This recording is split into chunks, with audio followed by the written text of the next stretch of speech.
Last week we did what did we do last week, Krista? Goblet squat. Last week we did the goblet squat, and we talked about how the goblet squat was actually a regression, not a progression. Meaning that normally when you're adding in weight, it's making it harder. When we added in the goblet squat, for a lot of people, squatting feels very unnatural, even though it's the most natural movement pattern in the world. And if you look at any toddler, they're 2 years old, they're naturally hanging out in the squat all day. We lose that capability from sitting in chairs. And so then people feel very uncomfortable sitting their hips behind them, like, oh, I'm gonna fall. So adding in a dumbbell can help you. I'm just touching the dumbbell, you don't have to give it to me. Adding the dumbbell can help counterbalance you. So then that way it's easier to sit your hips back and land in a squat. So for a lot of people, doing a bodyweight squat is actually a step up. It's actually harder than doing it with a dumbbell. So we're gonna show the bodyweight squat now. So once you've done added in the goblet squat to learn how to squat correctly, then you're gonna try to do it without that anchoring you there and doing an actual squat, the natural movement pattern that you used to be able to do when you were a kid and you forgot when you started sitting all the time. Ready? Yep. Okay, so what you're gonna do is, Krista is going to move at 2 joints, her hips and her knees. Pause when you get to the bottom. Good. Okay, so now look what's going on here. So the main problem people will make is they're gonna do this. They're not gonna sit their hips back, so they're gonna come up more upright and then throw your knees forward. You can't do that squat, come on. Okay. So stay upright and throw your knees forward. Most people don't want, because most people don't want to bend forward their hips.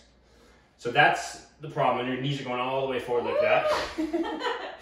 The second one then is people will do the opposite. So they'll sit your hips back, but then they'll arch their back like that. So you don't want to be arching your back. So your hips should be sitting back behind you. And there's a lot of nuance here, so I'm trying to explain it clearly. So stand up straight. Do a correct squat now. Okay, so now look, so her hips are sitting back behind her. Her torso is kind of coming at a 45-degree angle right here.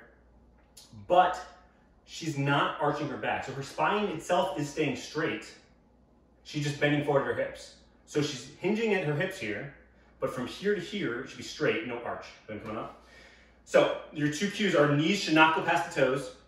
Your spine should be straight. You should kind of have your head pointed at the corner of the wall. And that's going to engage your glutes. Now, the last thing that's really, really common, the mistake people make with bodyweight squats, is it's called knee valgus. Show us from the front. Knee valgus is when your knees start coming together. And this is if you have pain when you squat, it's usually for one of 2 reasons. Number one, either your knees go too far forward, like we were showing there, so you're not able to sit your hips back behind you. In that case, grab the dumbbell, do the goblet squats, can teach you to fire your glutes. But the other part, so that's more like your glute max, like the main big glutes that most people have deconditioned or weak in their butt because they sit all the time, they don't use it. But there's also the glute median, which is a smaller muscle in your butt. And this is really, really common. This is the pain for a lot of people. It causes the pain for a lot of people because the glute median's job is to push your knee out and to rotate out. So to push your knees apart, that's basically the glute median's job. So it's a muscle right here, and its job is to do this, to push the knee out. So for a lot of people, this muscle is weak, so they do this. Their knee goes in, their knees come together, they start going on that flat foot, so they lose the arch of their foot, they kind of push on their big toes, their pinky toe is losing the weight, it's almost coming off the ground, and they're doing this. So if you're either doing this, your knee going past your toe, or if you're doing this, your knees coming together, that's probably what's causing your knee pain. And that's a good thing to find that, because if you find that you naturally, if you try a squat and that's what your body wants to do, you should be elated, because that means you know, okay, cool, I know what's causing my knee pain, I know what I have to work on. If that is your problem, there's tons of exercises you can do that's beyond this video. I'm going to show you the bodyweight squat for now. But that is L, your lower body exercise for the day. And that's all for. We're going to see you this Saturday at 9 a.m. I'm going to talk. Chris is going to work out. And I'll see you guys then. And we're going to have a special guest. Oh, we are? We are. Who are we having? Should we tell him? No. Don't tell him. All right. We'll see you Saturday at 9 a.m. for your Paul workout of the week with a special guest. See you then.